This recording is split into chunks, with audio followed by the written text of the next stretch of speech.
Ah, OMV, un match mythique. Il y avait un rebelote. Salut à tous, footeuses et footeux de même famille, c'est Thomas. Fin du match entre Marseille et Valenciennes, but de Amavi 1-0 dans les prolongations, 103e minute. Donc le latéral qui remplace Patocheva, franchement, commence à montrer des belles choses, hein. Sélectionné notamment avec Didier Deschamps. Il est bon, il est offensif, c'est un très très bon joueur. Je trouve que c'est une bonne pioche en tout cas pour Rudy Garcia. Rudy Garcia justement qui avait décidé de mettre l'équipe type, hein, en préparation pour le championnat. Il avait décidé vraiment de jouer à fond cette Coupe de France, pas comme la Coupe de la Ligue. Donc il y avait Mandanda, Rami, Rolando, Amavi Sakai. Il y avait le petit Maxime Lopez et Gustavo qui est monstrueux, hein, franchement. Je trouve que ce joueur-là, c'est vraiment ma découverte. Je connaissais pas du tout Luis Gustavo, mais il est complètement énormissime. Mitroglou Germain, donc le 4-4-2, on va en reparler. Et Ngier et Payet, donc Payet qui est maintenant cantonné au rôle de gauche parce que c'est son poste à l'ancienne.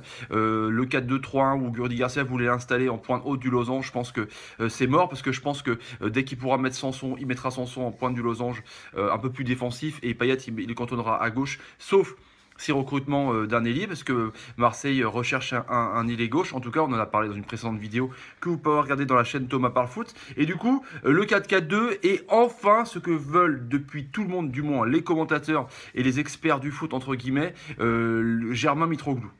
Alors, je m'arrête 2 secondes, je fais 10 secondes de silence. Voilà, pour Moundir Mitroglou.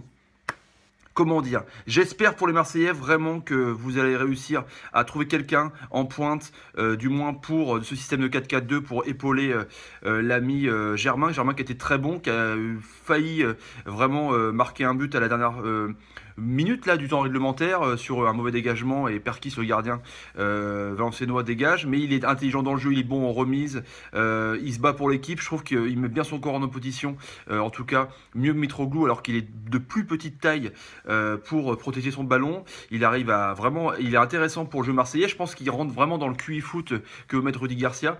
Et Mitroglou, c'est une catastrophe, hein. Là, il y a un moment donné, il reçoit un ballon dos au but dans la surface de réparation. Il n'a plus qu'à se retourner. Il contrôle de tout ce qu'il faut pour contrôler, de l'oreille, du nez. Et Moundir Mitroglou ne fait pas ce qu'il faut, c'est-à-dire la mettre tout simplement d'un plat du pied, quoi, tout simple, dans le but. Donc c'est vraiment catastrophique. Il est sorti sous les sifflets, je pense, mérité des supporters. Je pense qu'il en avait ras le cul. Et du coup, Marseille n'a pas pu vraiment peser dans la défense avec Mitroglou. Comme ça, Mitroglou, je pense qu'il fait même pas peur à Marseille Consola. Il fait peur à personne. Je respecte tout à fait ce que fait en plus Marseille Consola en ce moment, mais je trouve que c'est une catastrophe. On reviendra d'ailleurs sur l'équipe nationale parce que Bordeaux a été éliminé, hein, ça va mal. Je vais juste venir en fin de vidéo là-dessus. Donc Marseille ne fait pas peur parce que ils ont un attaquant à 15 patates qui est nul à chier, quoi. Franchement, on est d'accord. Hormis ce qu'il a fait au Portugal, voilà. Il a fait des bonnes choses avant, mais là pour Marseille c'est mort, quoi. Donc soit il est hors de forme, soit il est cuit, soit c'est une arnaque. Mais putain, franchement, les Marseillais méritent mieux que ça se Mitroglou. Du coup, bah la Coupe d'Europe a joué, maintenant donc la Coupe de France, le podium.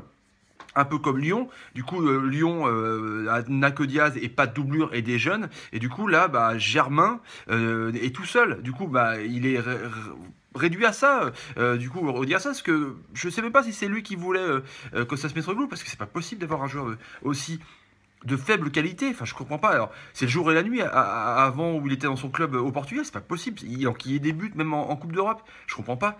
Je comprends pas. Ou alors, c'est vrai que la confiance d'un attaquant est souvent liée à ce qu'il marque des buts. Mais il n'en marque pas.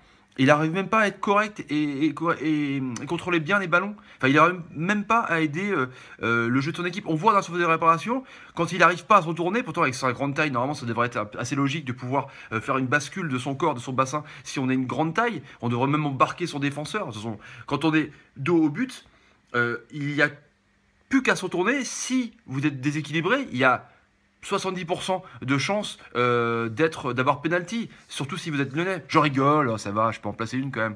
Non, non, mais voilà, c'est ça et là, du coup, bah, quand Mitroglou n'arrive pas à se retourner, bah, il la renvoie comme il peut à un attaquant ou un milieu de terrain qui est en face de lui, et c'est une catastrophe. Enfin, bref, on va pas revenir là-dessus. Sinon, j'ai beaucoup aimé Gustavo. Gustavo, c'est incroyable. C'est le meneur de jeu.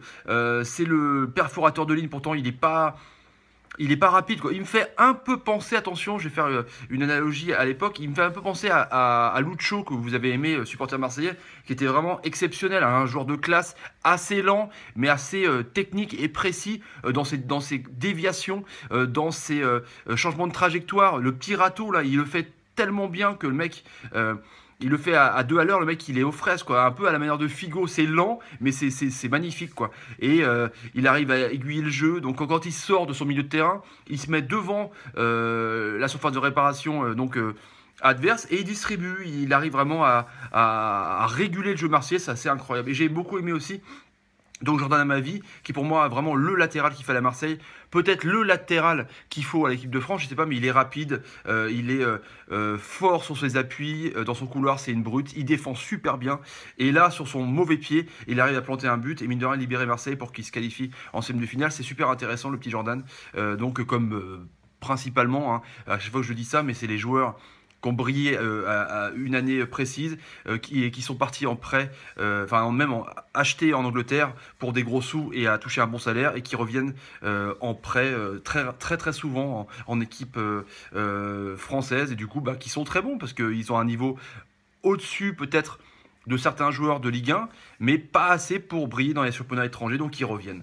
Voilà, contre les gens. Mais c'est comme ça, en tout cas c'est bien, moi, je trouve, ça me plaît. Et Rami, qui a vraiment essayé de faire tout. Il était crevé à la fin, à un moment donné, il s'est vraiment couché tellement il était mort. Mais on a vu que c'était lui qui apportait mine de rien les solutions. Il montait jusqu'au milieu de terrain, parce que Gustavo, du coup, qui était reculé, il n'y a pas vraiment de numéro 10, et ben du coup Gustavo était plus haut, et Rami pouvait se permettre d'aller un peu plus dans la surface dans le rond central pour pouvoir pareil réguler un peu dans un fauteuil. Il était comme ça là, il était comme ça pour essayer de diriger un peu le jeu marseillais, parce que Payet c'était d'une faiblesse extrême, du coup il a rien fait encore une fois, il a même plus beaucoup à rentrer sur son côté gauche. Thauvin l'a fait quand il est rentré.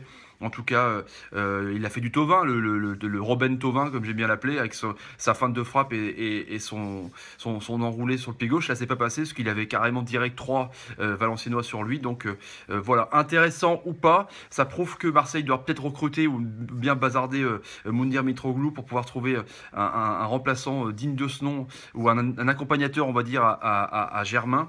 Et Gustavo monstrueux, Rami monstrueux, mais Rami peut-être un des meilleurs joueurs marseillais ce soir, mais bon, ça prouve que comme la faiblesse de l'animation offensive marseillaise. NJ a été très bon, mais c'est un peu un tout droit. Là, il fait une passe D à Amavi. On voyait qu'il faisait à moitié la gueule quand il a fait la passe D, quand le but a été marqué. Je sais pas, vous direz qu'il n'est pas trop dedans, lui qui est prêté. Donc voilà, en tout cas, Marseille, c'était chaud, mais c'est passé, ils ont fait le taf. Il y a des trucs intéressants, des joueurs au-dessus. En tout cas, voilà, 1-0, Marseille passé en demi-finale de la Coupe de France. Allez, ciao les amis, salut, salut, à prochainement pour une nouvelle vidéo ce soir pour le Rennes Paris. Ciao, salut Gustavo, il est tellement fort, franchement.